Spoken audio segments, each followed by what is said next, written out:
अस्सलाम वालेकुम, most welcome all of you. बिल्कुल हेल्दी एंड फिट है और बहुत ही ज्यादा नॉलेजेबल भी है, बट हमारे अंदर वो मेच्योरिटी नहीं आ पा रही है। कई बार हम ऐसा देखते हैं अपनी समाज में कि जिनकी उम्र 40 साल है, 50 साल है, और उनके अंदर बहुत ही ज्यादा लड़कपन है। वो अपनी बातों को किसी के सामने रिप्रेजेंट नहीं कर पाते, उनके अंदर कॉन्फिडेंस की कमी है।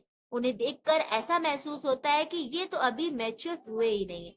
अंदाजा लग ही गया होगा कि जो मेच्योरिटी होती है वो उम्र से नहीं आती। किसी 12 साल के बच्चे में भी मेच्योरिटी आ सकती है। आप उससे कुछ सीख सकते हैं। आपको ऐसा फील होगा कि इसकी उम्र तो इतनी कम है और कितनी समझदारी की बात कर रहा है। तो आज हम लोग बात करेंगे इसी टॉपिक पे कि मेच्योरिटी किस एज में आती है, मेच्योरिटी आना क्यों जरूरी है, एक मेच्योर इंसान में क्या क्या निशानियां होती है, आप कैसे पता करोगे कि आप मेच्योर हो गए।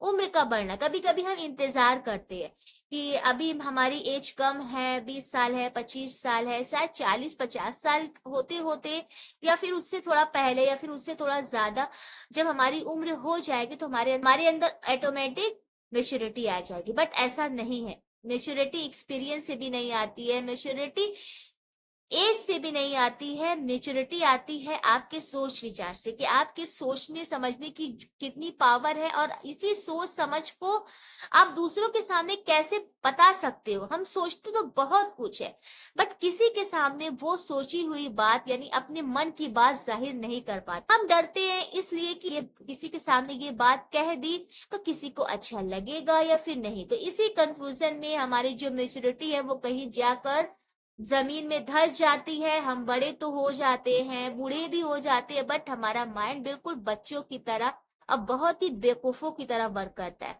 तो हम चलिए जान लेते हैं आप कैसे पता करोगे कि अब आप मेच्योर हो चुके हो। वीडियो में हम लोग जानने वाले हैं कि कैसे पता करेंगे आप कि आप मेच्योर हो चुके हैं, परिपक्व हो चुके हैं, समझदार हो चुके हैं।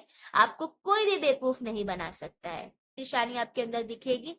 तर्क वितर्क करना, आप किसी की भी बात सुनोगे तो एक बार में नहीं मानोगे, आप उससे क्वेश्चन करोगे कि नहीं, आप जो कह रहे हैं वो पूरी तरीके से सही नहीं है, इसके पीछे ये भी रीजंस हो सकता है। यानी किसी से क्रॉस क्वेश्चन करना। दूसरी निशानी, एक बार में किसी की बात ना, मैं अपना वर्क खुद से कर सकती हूँ, यानी मेरे अंदर माइंड है, मेरे अंदर सोचने समझने की शक्ति है। बात पूरी 100% सुनने के बाद भी उसमें अपना माइंड यूज करना, तो ये होती है एक मैच्योर इंसान की पहचान। तीसरी निशानी, जो भी मन में हो किसी के सामने शेयर कर देना। आप एक बार शेयर करोगे, शायद किसी को पसंद ना आए, दूसरी बार जब आप शेयर करोगे तो आप उसमें कुछ इंप्रूवमेंट करके वो बात अपनी जाहिर करोगे। तो इससे क्या होता है, हमारी जो मन की बात होती है वो बाहर आती है और हेजिटेशन होती है। जब वो दूर हो जाती है तो हम खुद को मेच्योर फील करने लगते हैं। तो मेच्योरिटी बहुत ही जरूरी है। जिस तरीके से हमारी सेहत जरूरी है, हमारी एजुकेशन जरूरी है, उसके साथ ही साथ हमें मेच्योर होना भी बहुत जरूरी है। कई सारे लोग होते हैं पढ़ने लिखने के बावजूद भी उनके अंदर मेच्योरिटी बिल्कुल जीरो होती है। उन्हें नॉलेज तो होती है लेकिन वो किसी को बता नहीं पाते। उन्हें देश दुनिया की सारी खबर होती है लेकिन वो सिर्फ महफिलों में बैठकर दूसरों की बातें सुनते रहते। उनके मन में क्या है वो किसी को नहीं बताते।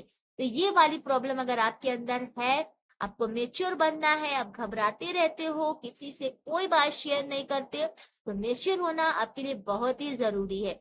कई बार हम लोग देखते हैं कोई कोई हैवी पर्सनालिटी वाला इंसान भी बिल्कुल बुद्धू होता है, और कई बार देखते हैं कि बहुत ही कम हाइट वाला, उसकी पर्सनालिटी भी अच्छी नहीं लेकिन कॉन्फिडेंट गजब का होता है।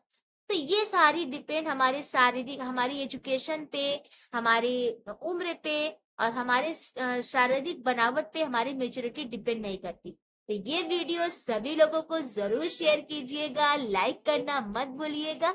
मिलेंगे कोई बहुत ही अच्छे से और प्यारे से वीडियो में, तब तक के लिए अल्लाह हाफिज।